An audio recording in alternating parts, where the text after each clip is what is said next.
Bonjour à tous. Nous sommes heureux de vous accueillir à nouveau pour cette nouvelle édition des Midi Ménatech. Et j'ai en plus le plaisir de vous dire que aujourd'hui et le prochain Midi Ménatech, nous allons conjuguer au féminin ces Midi Ménatech.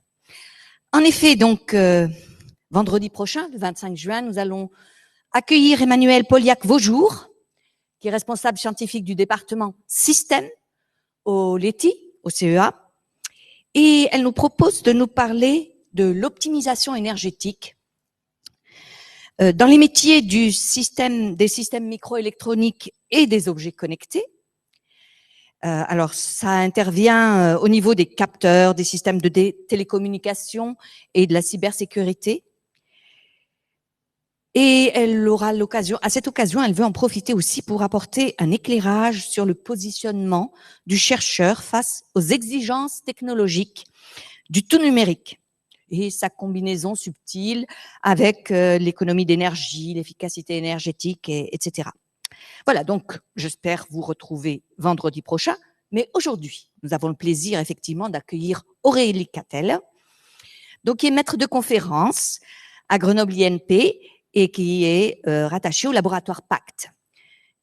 À la fin de sa présentation, elle sera accompagnée de deux autres personnes, Safia Abou-Falas et Marion Coutances, qui sont chargées d'études et qui interviennent, qui sont dans l'équipe excusez-moi, ils sont dans l'équipe du projet Need for IoT.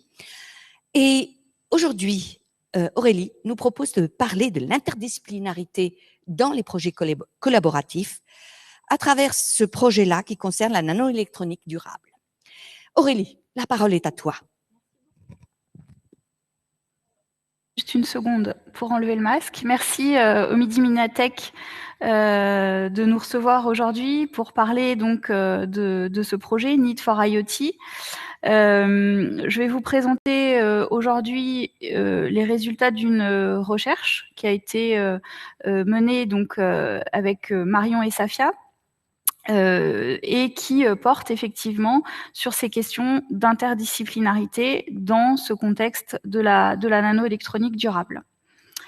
Alors, je m'aperçois que j'ai peut-être pas le petit objet qui va me permettre de passer les slides, mais ça y est, nous y sommes, pardon. Merci beaucoup. C'est tout bon, merci. Alors évidemment, je vais commencer par vous dire un mot de ce que c'est que ce projet Need for IoT. Donc on le sait, en tant que consommateur, on a de plus en plus d'objets connectés qui sont fabriqués avec des métaux critiques. Alors critique, qu'est-ce que ça signifie? C'est critique d'un point de vue éthique. Ça peut être aussi critique d'un point de vue en termes de pénurie de matière, en termes de risques géopolitiques. J'ai fait figurer aussi cette criticité au niveau, par exemple, de la fragilité des supply chains qui apportent, même j'allais presque dire, ces objets connectés. Donc cette notion de criticité est au cœur de notre objet d'étude. Et évidemment, c'est une notion qui est complexe, qui n'est pas binaire. Cette criticité, elle s'estime à travers des degrés, hein, certains, fortement certains, faiblement. Et c'est une notion qui est essentielle parce qu'elle va aussi permettre à des parties prenantes, à des décideurs, finalement, de se positionner vis-à-vis de choix de matériaux, de composants et, in fine, finalement, de conception de produits. Donc c'est une notion qui est contexte, qui est dépendante du contexte, qui est mouvante et qui se base, qui repose sur l'opinion, l'évaluation d'experts. Ça provient de données de gouvernements, de données européennes et d'instituts qui sont spécialisés dans ces contextes-là.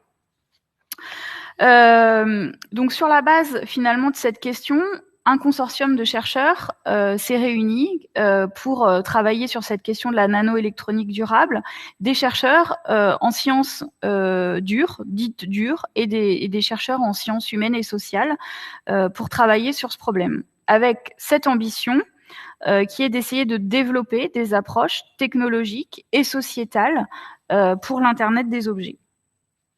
Ce que je vous propose, c'est de visionner une petite vidéo en quelques minutes qui aussi reprend finalement les thématiques et la problématique de ce projet Need for IoT.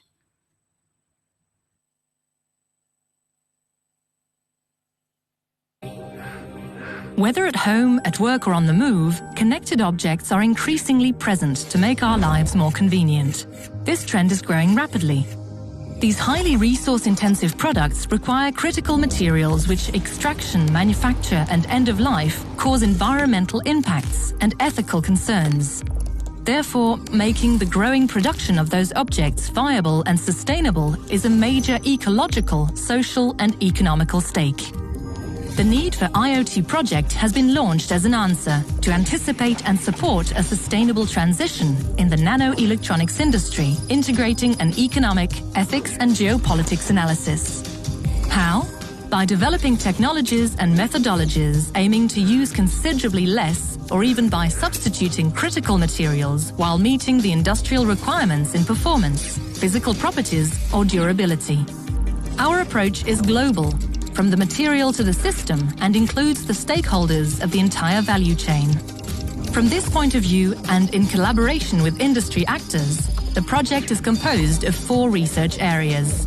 The precise identification of risks in the supply chain of emerging IoT devices, the replacement of the most critical elements by more abundant materials performing the same functions, the energy consumption reduction or the recovery of critical elements collection during the life cycle, the implementation of alternative physical principles to perform already existing functions through sustainable approaches or design.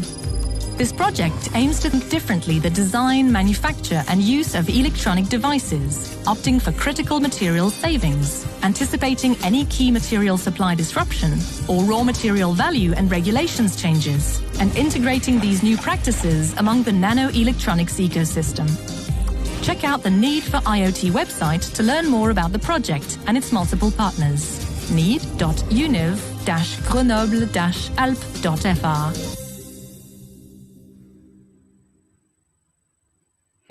Très bien, merci. Donc là, Whether at home, at work or on the move, connected objects are increasingly present to make our lives more convenient. This trend is growing rapidly. J'avance, je vous ai dit, on va parler de durabilité. J'ai pris ici, et je vais pas passer beaucoup de temps à ça, mais je voulais simplement resituer ce qu'on entendait au fond par durabilité. On voit bien que dans ces 2 définitions, on souligne l'importance finalement de cette question des besoins, de la réponse aux besoins, sans compromettre la capacité des générations futures. Et j'ai pris la définition aussi du manuel de la grande transition qui indique qu'on cherche à passer d'une situation contemporaine, marquée par des trajectoires insoutenables, à un état des sociétés caractérisé par la soutenabilité et l'équité. Et on retrouve là, évidemment, on le sait tous désormais, cette préoccupation des générations présentes et de la sauvegarde des générations futures. Donc c'est là-dessus, en fait, qu'on est reparti pour réfléchir à cette question de la durabilité. Alors, là, finalement, où est-ce que je veux en venir? Ce que je veux vous dire par là, c'est que qui dit recherche, nanoélectronique, durabilité, dit au fond interdisciplinarité. J'ai repris là aussi une citation où on nous dit finalement l'inscription de la recherche sous l'égide du développement durable conduirait à faire de la recherche autrement. Et c'est au fond le cœur de notre questionnement, comment faire cette recherche autrement à travers des concepts, des méthodes, des pratiques. Et la fin de la citation insiste bien là-dessus. Il pourrait en résulter l'attribution d'une place plus importante à des dispositifs de recherche finalisés et transdisciplinaires, conçus en fonction de la résolution de problèmes transversaux. Donc on voit bien que finalement, compte tenu de la complexité des problèmes qui sont en jeu, il est nécessaire de raisonner avec cette question de l'interdisciplinarité, de raisonner grâce à une approche davantage globale, davantage systémique, qui va aussi nous permettre d'appréhender finalement la complexité. Certains appellent même de leur vœu à une science, au fond, de la durabilité, dans laquelle, finalement, les communautés scientifiques seraient amenées à construire des savoirs et à proposer des solutions concrètes pour relever des défis planétaires. Donc, c'est aussi une perspective qui peut être particulièrement intéressante et motivante de se dire que dans cette approche interdisciplinaire, on pourrait viser aussi une véritable science de la durabilité. Alors, je prends juste une seconde parce que jusqu'ici, j'ai utilisé le terme d'interdisciplinarité et je pense que vous voulez être peut-être tous dit en écoutant ce terme-là. Il y en a d'autres. Il y a le terme de pluridisciplinarité, le terme de transdisciplinarité, et j'ai voulu simplement là faire un très très rapide tour d'horizon des termes en soulignant le fait que la pluridisciplinarité insiste sur la juxtaposition des savoirs, la transdisciplinarité vise l'intégration des savoirs, et nous, on est bien sur le niveau de l'interdisciplinarité dans lequel on va essayer d'articuler les savoirs, et je vais essayer au fil de cet exposé peut-être aussi de raffiner un petit peu la définition que je pourrais vous donner de ce terme-là. Alors, quels sont les enjeux de l'interdisciplinarité dans le cadre d'un projet comme Need for IoT? D'abord, j'ai voulu reprendre ce terme-là. L'interdisciplinarité fait quelque chose aux disciplines. C'est mal dit, mais ce que ça signifie, c'est qu'il peut y avoir des craintes quant aux disparitions, à une forme de recomposition de certaines disciplines qui pourraient, au fond, se sentir un petit peu mises en danger dans ce processus-là. Il peut y avoir aussi un risque d'instrumentalisation. C'est souvent ce que disent les sciences auxquelles j'appartiens, les sciences humaines et sociales, qui au fond considèrent que dans des projets très scientifiques, très technologiques, les sciences sociales ont une place un petit peu réduite. Vous verrez évidemment ici que c'est pas la thèse que je défends.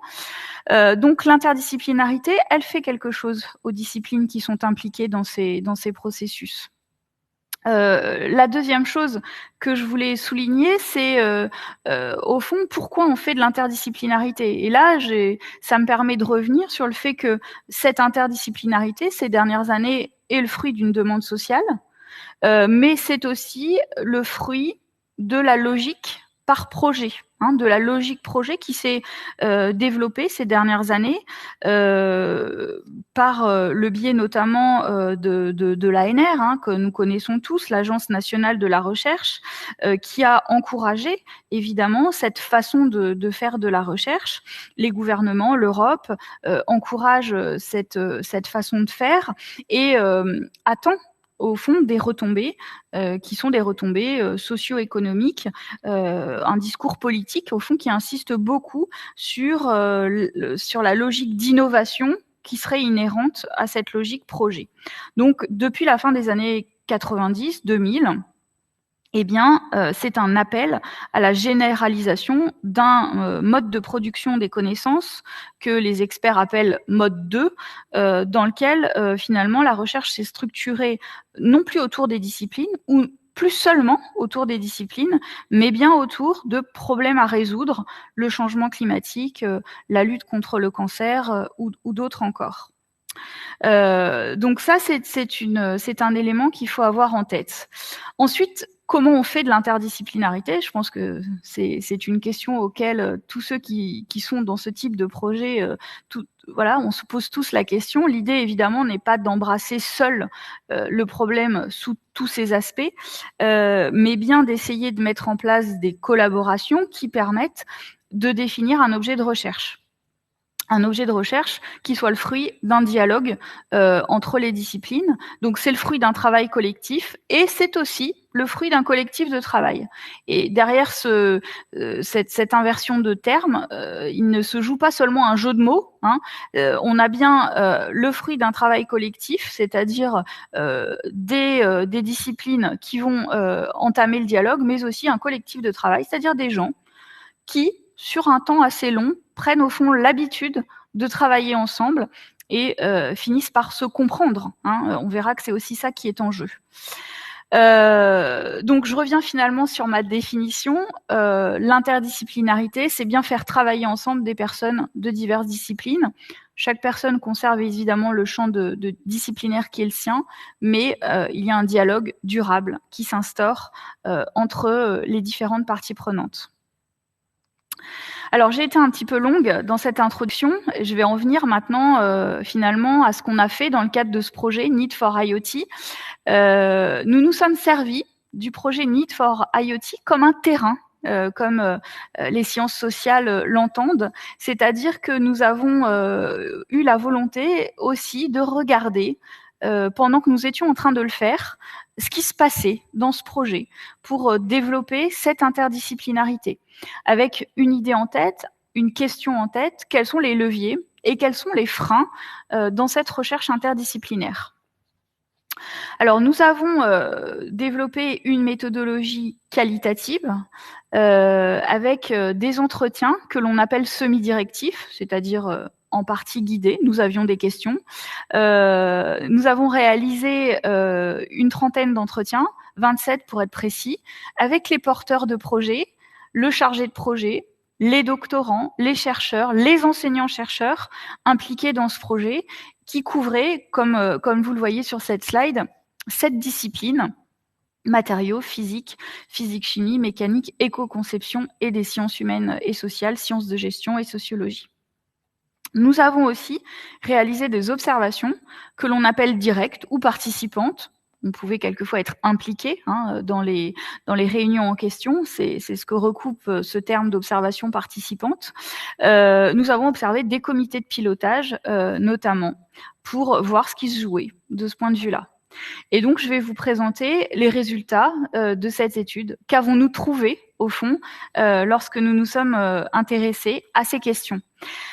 Donc, les résultats de cette étude, je vais vous les présenter en 4 temps. Je reviendrai sur la définition de la durabilité parce que c'est central, au fond, et on verra que nous avons des appréhensions qui peuvent être différentes de ce problème-là. Je dirai aussi un petit mot de l'organisation, parce que c'est quelque chose qui va être aussi très structurant. Je vous parlerai de réalisation commune, de production commune que nous sommes parvenus à mettre en avant. J'ai mis que c'était un petit peu un Graal, au fond, ces productions communes. Et puis, je terminerai par la question des chercheurs et de leur identité professionnelle, parce qu'il nous a semblé que finalement, dans ces projets interdisciplinaires, eh bien, la question de l'identité était aussi engagée, au fond, pour les chercheurs en question. Alors, la durabilité. J'ai intitulé cette slide « Quelle durabilité pour quelle interdisciplinarité ?» C'est un point important. On a vu à travers ces entretiens qu'on avait différentes façons d'envisager la durabilité. Selon finalement les 4 flèches là de couleurs, et je vais essayer aussi de vous expliquer les conséquences que ça peut avoir. Une première façon d'envisager la durabilité, c'est une façon, au fond, où on va se préoccuper de la réduction de la consommation ou de la substitution des matériaux critiques qui sont en jeu dans ces produits de grande consommation, comme on l'a dit au début, pour la plupart du temps. Là, quand on s'intéresse à cette question-là, eh bien, on tombe, au fond, tout naturellement sur un challenge scientifique et technologique.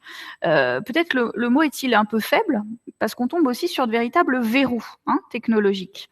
Et là, on voit bien que l'on engage un laboratoire et une discipline, qu'on est sur des questions d'expertise, véritablement.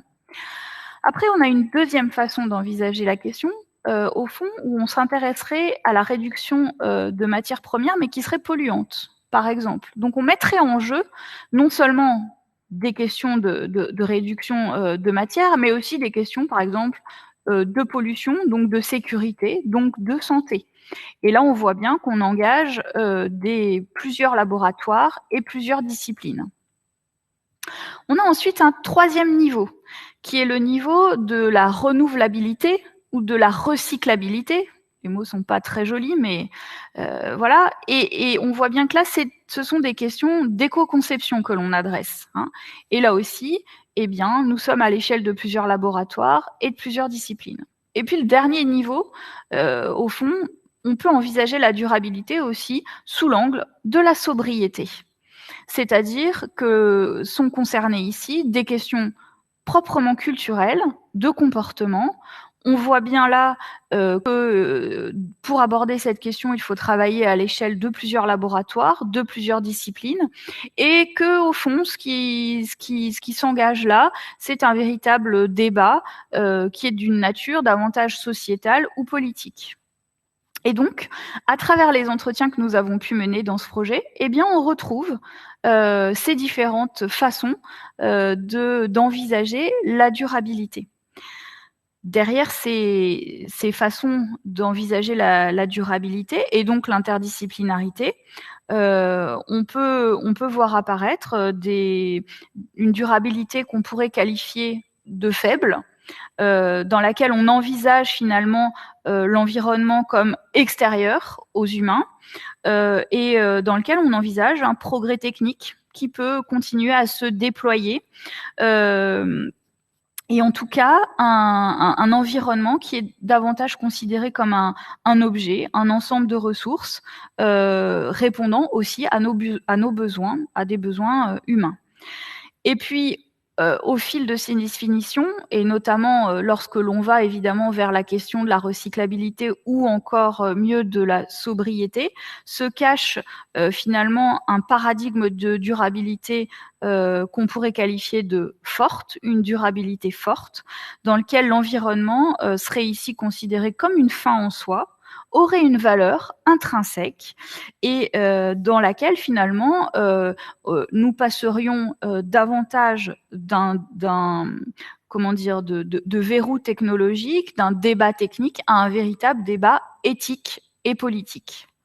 Donc ça, c'est la première chose que nous avons vue à travers les entretiens et l'étude que nous avons menée. Le deuxième élément, je vous le disais en présentant les résultats, c'est l'importance de l'organisation. Et là, en matière d'organisation, je dirais que le projet Need for IoT, c'est d'entrée de jeu positionné comme affichant clairement cette interdisciplinarité avec un comité de pilotage pluridisciplinaire qui se réunit de façon hebdomadaire et avec un WP dédié à cet enjeu. J'en suis une des représentantes. Donc, un engagement très fort pour travailler à cette interdisciplinarité. Nous avons constaté que, au fond, il y avait, malgré cet engagement, plusieurs façons d'organiser l'interdisciplinarité au sein d'un projet. Il y a ce que nous avons appelé l'interdisciplinarité managériale. Cette interdisciplinarité managériale, eh bien, elle se retrouve dans la gouvernance. Nous nous sommes dit, au fil du projet, on pourrait aller plus loin et même écrire une charte qui serait un support commun de partage de la vision, éventuellement des pratiques, dans laquelle nous ferions figurer davantage encore notre stratégie, nos valeurs, notre périmètre. Et puis, il y a l'interdisciplinarité que nous avons intitulée scientifique. Là aussi, NID est très engagé de ce point de vue-là, dans la mesure où les doctorants, les 8 doctorants impliqués dans ce projet doivent réaliser leur thèse avec un chapitre interdisciplinaire. Donc, le dialogue doit s'engager à tous les niveaux. Et c'est chose passionnante aussi, d'essayer de construire avec les doctorants ce chapitre interdisciplinaire. Et nous nous sommes dit que nous pourrions même encore aller plus loin en engageant au fond les porteurs de projets, les chercheurs, les enseignants-chercheurs du projet dans des projets interdisciplinaires eux-mêmes. Donc ça, c'est une piste que nous sommes en train de creuser et qui pourrait nous permettre finalement de faire un pas de plus pour essayer de renforcer encore ce dialogue. Alors, je vous le disais, par rapport à la présentation des résultats, nous sommes aussi parvenus à réaliser des productions en commun. Donc ça, c'est quelque chose qui est extrêmement important pour nous. Ce projet commun, c'est un jeu. MyIoT. C'est un jeu interactif qui a été développé par Laetitia Thomas, pour lequel d'ailleurs vous pouvez vous former. Des sessions de formation et des sessions de jeu sont organisées.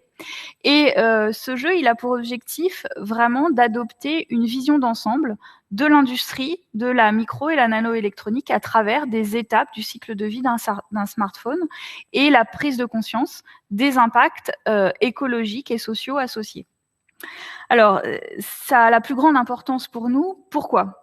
D'abord parce que c'est un jeu qui va permettre de partager des connaissances, de vulgariser, au fond, des connaissances que nous avons désormais établies.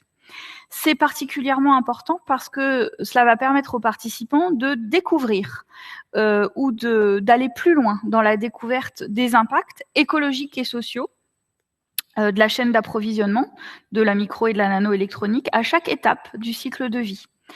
Ça permet d'acquérir une compréhension systémique de cette problématique et c'est notre objectif d'essayer de construire une approche, une compréhension systémique de cette question. Et puis, ça permet aussi évidemment de stimuler des compétences qui sont des compétences proprement transversales pour essayer d'appréhender la complexité du monde dans ses dimensions scientifiques, mais aussi dans ses dimensions sociétales et éthiques. C'est un jeu aussi qui permet finalement de se projeter. Les participants sont invités à co-construire des scénarios pour des scénarios futurs, du futur, et évidemment de déclencher des changements de comportement. Nous sommes tous consommateurs d'objets, d'IoT, et nous pouvons avoir un impact positif en adoptant aussi des modes de consommation qui soient en tout cas conscients ou éclairés par une connaissance dans ces domaines-là. Donc nous sommes très fiers de ce jeu et c'est un petit peu voilà quelque chose d'extrêmement intéressant de parvenir à avoir ce type de réalisation en commun. Mon dernier point, je voulais aborder la question des identités professionnelles. Nous avons vu à travers l'étude que l'identité professionnelle des chercheurs dans ce projet était aussi engagée. Alors, je ne vais pas m'appesantir sur cette slide, je voulais simplement souligner le fait que par identité, eh bien, il y a des dimensions qui sont liées à ce que les sociologues appellent le moi, le soi, le nous et les autres. Les identités se jouent aussi en fonction des autres, évidemment. Et que ce qui nous intéresse ici, c'est la dimension proprement culturelle du travail. Donc, l'identité, c'est quelque chose de façon un petit peu contre-intuitive qui est dynamique, qui n'est pas figé, qui est à la fois en partie inconscient, mais qui peut être empreinte de réflexivité pour les individus. Donc sur cette base-là de définition, nous avons construit, nous avons essayé de faire apparaître une typologie d'identité professionnelle des chercheurs.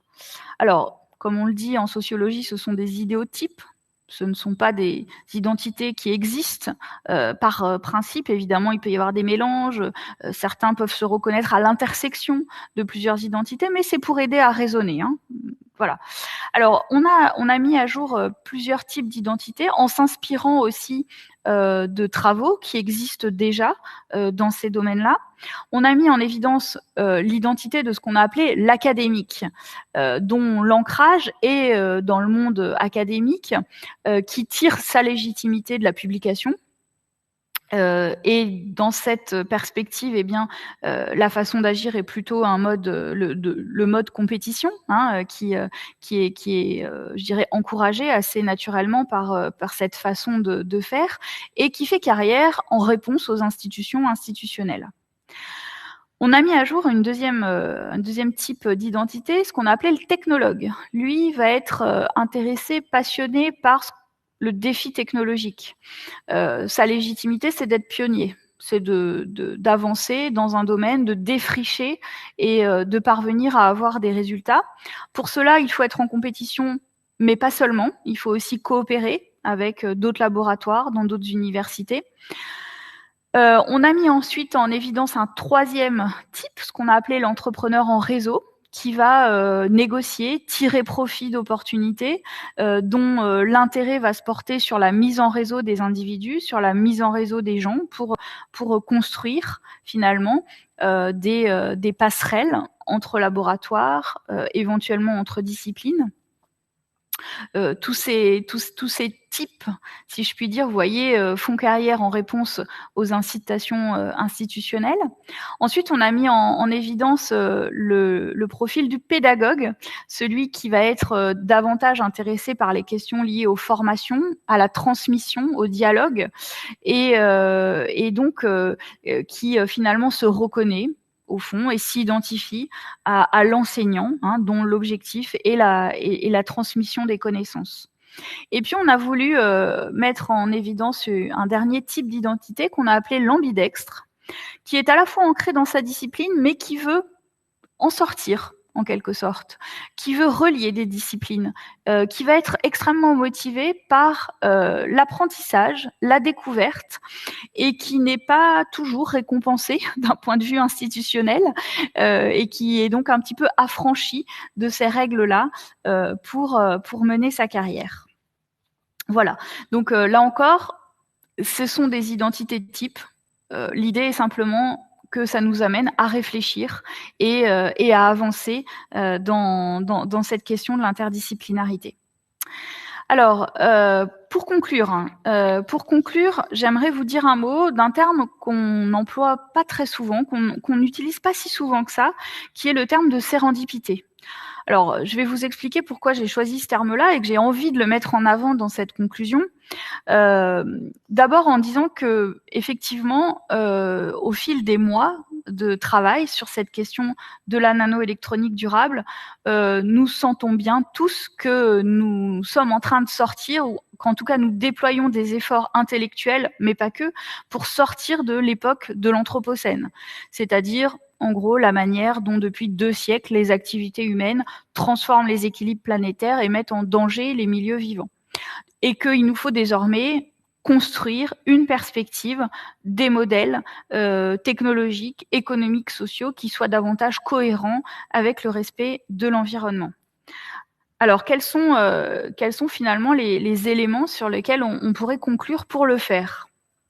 D'abord, je crois que ce que je vais dire là n'est pas très nouveau, mais il faut laisser aux chercheurs la possibilité de se tromper.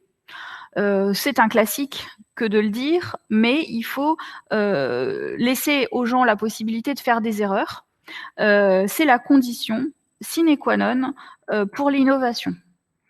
Et on retrouve bien cette idée quand nous travaillons concrètement à ce type de projet. La deuxième chose, c'est qu'il faut constituer des équipes, certes, et il faut surtout leur permettre de s'établir sur un temps long. Il faut une maturation commune. Et donc, il faut que les financements qui accompagnent ces projets, au fond, soient cohérents avec cette ambition et cette exigence, de laisser aux chercheurs engagés le temps pour développer des langages en commun, pour apprendre à se connaître, pour élaborer cet objet de recherche commun et apporter des réponses.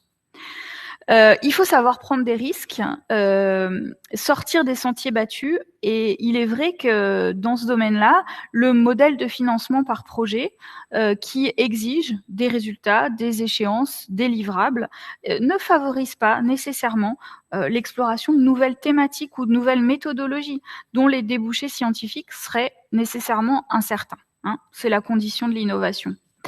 Donc, au fond, voilà pourquoi j'ai envie de remettre au goût du jour cette idée de sérendipité, c'est-à-dire la capacité aussi, de temps en temps, à faire un peu par hasard une découverte inattendue, et la capacité que vont avoir les chercheurs à en saisir l'utilité et à être en capacité de donner une perspective, au fond, fructueuse, prometteuse à cette découverte.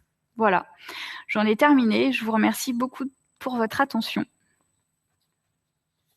Merci beaucoup, Ruby. Merci.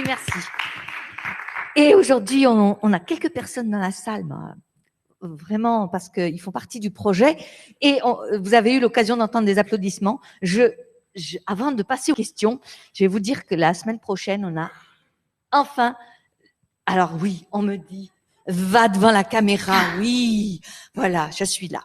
Alors donc, de vous dire que la semaine prochaine, on va avoir la possibilité d'accueillir 30 personnes au Midi Minatek. Voilà, dans l'amphi, en présence. Et ça, c'est une bonne nouvelle parce que c'est la perspective du bout du tunnel. On commence à voir la lumière là-bas au bout pour pouvoir vous accueillir à nouveau nombreux en présence. Et je pense que nos orateurs seront ravis de vous retrouver ici. Alors, revenons à Aurélie et à ses collègues qui vont la rejoindre sur la scène pour répondre à vos questions. Alors, donc, Safia Abou Faalas, oui, et Marion Coutances qui sont là. Très bien. Alors, nous avons quelques questions déjà qui apparaissent et je vais les lire et vous laisser la possibilité. Vous pouvez les lire là, sur l'écran, devant vous. Vous n'avez pas besoin de vous retourner. Si vous vous tenez un peu loin les unes des autres, pas trop, vous pouvez enlever vos masques. Voilà. Merci beaucoup. Je vais vous donner aussi un micro. Et je vais lire la première question. Comme vous l'avez dit, l'ANR, particulièrement en nanotechnologie, pousse depuis 20 ans à l'interdisciplinarité dans les projets. Quel bilan à l'aune de votre analyse? Je prends la parole. Vas-y, Marion. Un bon bilan, un bon début. On était parti, je pense, sur une interdisciplinarité managériale et au fur et à mesure des dialogues, des compréhensions, des échanges, les disciplines arrivent à s'accorder, les peut-être futurs projets thèses seront de base un peu plus interdisciplinaires dans la définition des projets. Du coup, de ce que j'ai vu pour l'instant, je dirais que c'est vraiment une base nécessaire et que tous les freins qui ont été mis en avant pendant ces premières années pourront être résolus par la suite. Mais oui, l'interdisciplinarité prend du temps. Pourquoi ? Parce qu'on a été formés aujourd'hui dans des thématiques qui sont ultra pointues et donc que c'est pas évident de faire l'interdisciplinarité, mais on y vient. Oui, peut-être. Moi, j'ai envie de juste rajouter la question souligne la temporalité. C'est vrai que ça fait longtemps qu'on encourage, au fond, ce type de recherche. Et alors, je manque peut-être un petit peu de recul, mais j'ai le sentiment que nous sommes en train de vivre une phase un peu d'accélération, du fait notamment de la prise de conscience de ces enjeux climatiques, environnementaux, qu'on appelle de transition, même si le mot est un peu chargé, je dirais conceptuellement, qu'il est un petit peu valise. Mais moi, j'ai le sentiment que on vit là une accélération dans ce type de projet et que peut-être que ça fait 20 ans effectivement qu'on l'encourage, mais que désormais, on est un petit peu au fond au pied du mur. Et qu'il va falloir désormais trouver rapidement des réponses à certaines de nos questions. Mais l'interdisciplinarité reste un exercice difficile et exigeant. Très bien, merci beaucoup. Effectivement. Bien, alors, la question suivante. Intégrez-vous des économistes dans ces analyses? Alors, actuellement, non. On n'a pas d'économistes, on n'a pas d'analyse proprement économique dans ces analyses-là. C'est une chose qu'on envisage. Enfin voilà, les suites du projet nous porteront, j'espère, à intégrer des économistes, des gens aussi, je pense, spécialistes de géopolitique, de relations internationales. Donc nous sommes prêts désormais et partants pour intégrer aussi ces approches-là, clairement. Très bien. Vous voulez rajouter quelque chose? Non, c'est bon. Merci beaucoup. Alors, la question suivante. Les industriels participent-ils à cette réflexion? Car au bout du compte, ce sont eux qu'il faudra convaincre. Bien sûr. Bien sûr, c'est vrai que mon exposé ne le soulignait pas, mais ils sont bien sûr présents. Ils font partie de ce consortium. Ils sont engagés, ils sont très régulièrement, je dirais, interrogés, intégrés, et il faut évidemment continuer à le faire. Il y a un véritable enjeu à ce que toutes ces solutions soient ensuite proposées, industrialisables, avec des enjeux qui sont encore autres. Donc oui, il faut nécessairement qu'il soit là, peut-être même encore plus. Très bien, merci beaucoup. Alors, la question suivante. J'aurais juste envie d'ajouter Oui, allez-y, excusez-moi, j'ai été trop vite. qu'il faut bien évidemment prendre les industriels en compte dans toutes ces questions, voire même peut-être la société civile dans toute sa globalité et faire des gros forums hybrides pour éventuellement prendre tous les enjeux, les contraintes et les besoins de chacun. Ok, oui, effectivement. Bien, alors la question suivante. Cette approche peut-elle s'appliquer à la recherche fondamentale qui ne connaît pas encore les tenants et les aboutissants de son sujet? Est-ce que oui? Alors ça, c'est une vraie question à laquelle j'ai pas la réponse, pour être honnête. Je pense que c'est quelque chose qui nous interroge très souvent, de se dire est-ce que finalement ces choses-là sont applicables en recherche fondamentale? Est-ce qu'on peut j'ai envie de prendre la question autrement et de dire ce qu'on découvre nous ce qu'on sait dans le projet, c'est que nous avons besoin de gens qui ont cette vision très amont de la recherche, qui sont de véritables experts dans ces domaines-là, de façon à intégrer très vite en fait les enjeux qui viennent de la recherche fondamentale et de la recherche en amont. Voilà. Mais il est clair aussi, et c'est une question en tout cas, enfin pour moi qui amènerait à d'autres développements et à d'autres réflexions. Il est clair aussi que dans une certaine mesure, peut-être faut-il aussi, j'allais dire, laisser ces experts travailler aussi à leur recherche amont, à leur recherche fondamentale. Et j'avoue que la question de l'intégration très en amont de ces enjeux-là, peut-être présente-t-elle aussi un risque pour les disciplines qui sont engagées. Voilà, donc pour moi, c'est un questionnement. C'est même probablement un prochain projet à envisager typiquement, parce que là, on est dans la nanoélectronique où il y a un objectif appliqué bien précis. On pourrait imaginer le pendant du projet Need for IoT sur un domaine de recherche fondamentale. Oui. Ce qui est très compliqué, c'est que, enfin, comme le disent certains, en management de l'innovation, on ne connaît pas le destin des éléments de cette recherche-là. On ne connaît pas leur destin. Voilà. Les chercheurs qui y travaillent sont là pour produire des connaissances, les consolider, et il est très difficile, voire même impossible, d'anticiper le destin de ce qui peut sortir, je vais mettre des guillemets, de ces laboratoires qui sont très en amont, et peut-être faut-il, alors on parlait de sérendipité pour finir, peut-être faut-il les laisser tâtonner, voilà, les laisser ouverts à la découverte, de façon à ne pas se priver au fond de choses qui pourraient venir de là. D'accord. Ok. Merci beaucoup. Alors, la question suivante. Est-ce que vous travaillez avec nos collègues de Polito et Lausanne, Polytechnico, voilà, et Lausanne, et où a l'intention d'étendre ce projet dans le cadre de Unite? Oui. Unite. On n'a pas de, enfin oui, c'est sûrement oui, j'ai envie de dire, on prend les idées, on prend les pistes, et ça pourrait tout à fait avoir vocation à le faire. Je parle un peu là sous la surveillance de mes collègues. Je ne crois pas que ce soit des pistes que l'on ait exploitées jusqu'ici, mais on note. Voilà, très bien, des perspectives. Eh bien, on va prendre une dernière question. Sauf si vous avez quelque chose à dire là-dessus. Non?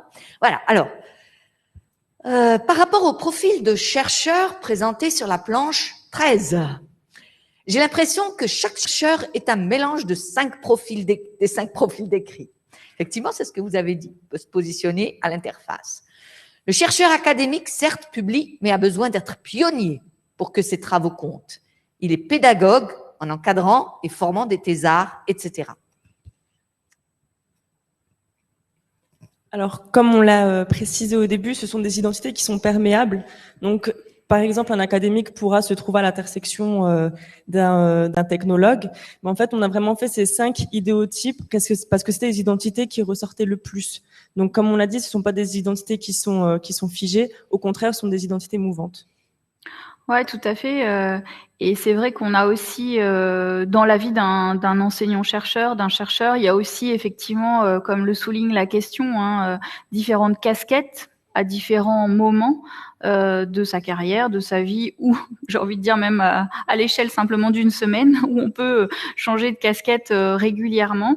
L'idée, c'était, vous l'avez compris, comme le dit Safia, d'exagérer un peu le trait pour parvenir à finalement une typologie.